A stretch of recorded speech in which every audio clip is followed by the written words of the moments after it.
धारनगर में राजा भोज का शासन था। वे न्यायप्रिय, उदार और विद्वानों के संरक्षक माने जाते थे। उनकी सभा में अनेक ज्ञानी अपने विचार रखते थे, पर राजा की विशेषता ये थी कि वे साधारण लोगों की बात भी उतनी ही गंभीरता से सुनते थे।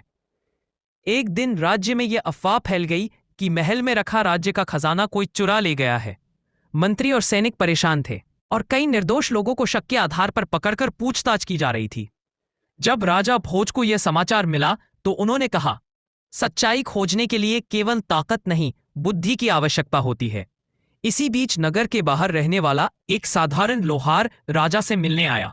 लोग हंस रहे थे कि एक लोहार भला क्या सहायता कर पाएगा, पर राजा ने उसे सम्मान से दरबार में बुलाया। लोहार ने कहा, महाराज, चोर चाहे कितना भी चालाक हो, एक गलती जरूर करता है। यदि अनुमति दे तो मैं आपके सैनिकों को एक उपाय बता सकता हूं। राजा ने मुस्कुराकर अनुमति दी। लोहार ने सभी संदिग्धों को एक एक लोहे की छड़ दी और कहा, कल सुबह यह छड़ मुझे लौटाना। जो छड़ भारी होगी वही चोर की होगी। सब लोग हैरान थे, लोहे की छड़ कैसे भारी या हल्की हो सकती है। रात भर चोर बेचैन रहा। वो सोचता रहा कि शायद लोहे की छड़ में कोई जादू है जो चोरी करने वाले को पहचान लेगी। डर के कारण उसने छड़ को हल्का करने के लिए थोड़ा सा काटकर छोटा कर दिया। अगले दिन जब लोहार ने छड़ें वापस ली तो एक छड़ बाकियों से छोटी निकली।